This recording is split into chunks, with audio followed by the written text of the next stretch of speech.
so many people, so many brilliant people here at Maine General coming together and doing the preparation for November 9th. I'll just never forget that day.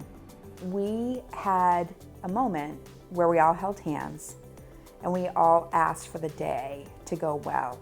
And I remember that feeling. I had goosebumps. I mean, I'm getting emotional now talking about it, but it was that moment of we are all in this together. We are gonna make this day be great.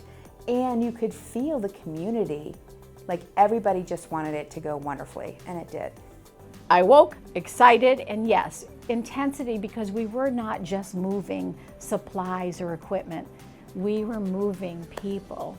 We were moving people that were very sick from intensive care. We were moving babies. We were moving the elderly.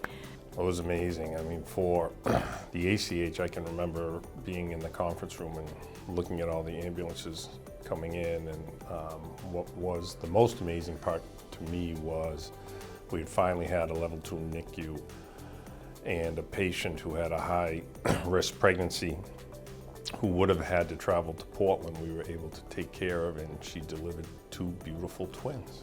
And that was my absolute favorite part in the whole transition.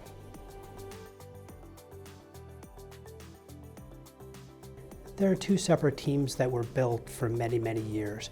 By basically putting all our resources under one inpatient facility and still remaining a presence in Waterville for the services that are needed, we became one team. And I really think that helps with patient care because there's less transitions. There's not 2 teams that patients are seeing. It's one team, one Maine General family. We took it a step further and we actually mocked out rooms and mocked out areas, and we brought our patient family advisory councils and the public through those areas, and we actually made changes based on their recommendations. So I feel really good. At the end of the day, here we are a decade later, there's very few misses that stand out during the design and construction. And for us, we've always thought we'd like to provide 80% of quality care close to home, Kennebec County. That's always been our goal. We're not trying to be another Massachusetts General Hospital. That is not what we aspire to. But to provide that 80% means that we have a sustainable model.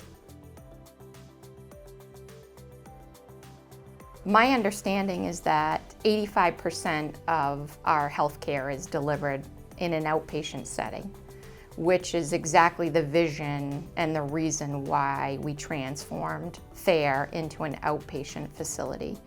And as far as primary care goes, you can kind of do that anywhere, but it's really helpful to have a base of imaging and laboratory right in the same building where we are there.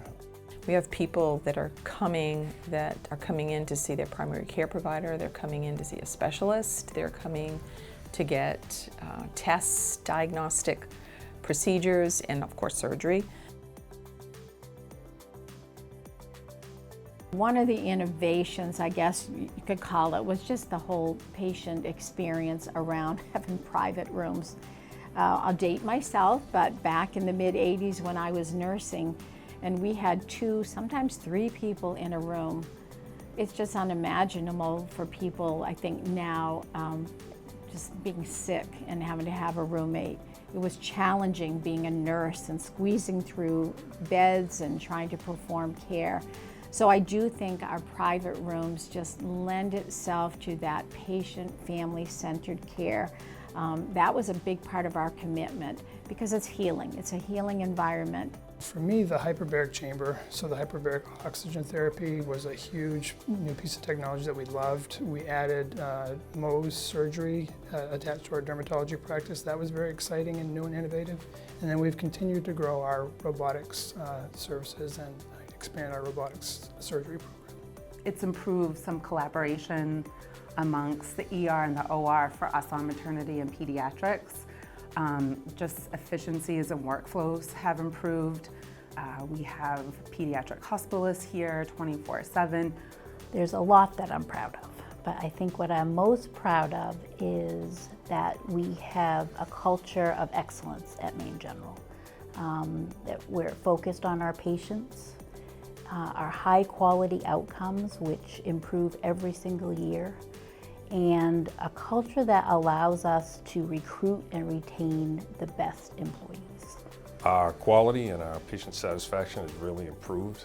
I mean, we've been recognized by Newsweek, USA Today, Women's Choice Awards, healthgrades.com, and numerous other organizations for our outcomes. The hospital, the facility that we have, has allowed us to continue to grow. It's attractive to people, so we've been able to attract specialties that we maybe wouldn't have been able to before.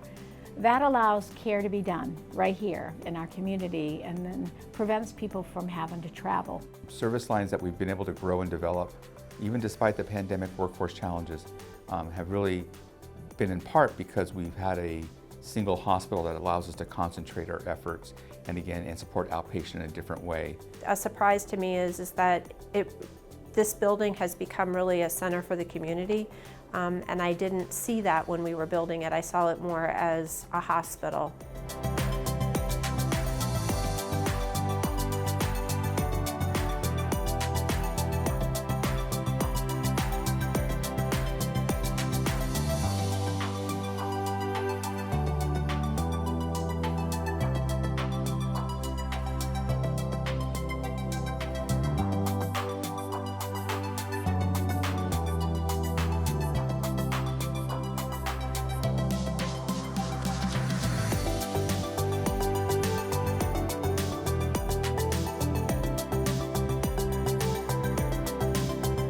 We came forward with an idea, with a concept. And as hard as it was, perhaps, to believe in it, you did. You helped us. And we are proud to be able to say, we made promises. You bet on us on those promises. And we can show that we delivered on that. And we are just so grateful. Thank you for believing in us. We couldn't have done this without you. Thanks for your support. Thank you so much for all of your support and for allowing us the privilege of serving our community. Thank you for contributing to something that we can be proud of as a community. I have had family and friends stay here. I had 2 grandchildren born here, and it really is something that we can be proud of. Thank you. We wouldn't be here without you. It's greatly appreciated. Thank you. Thank you for all of your support. Thank you for your support. We couldn't have done it without you.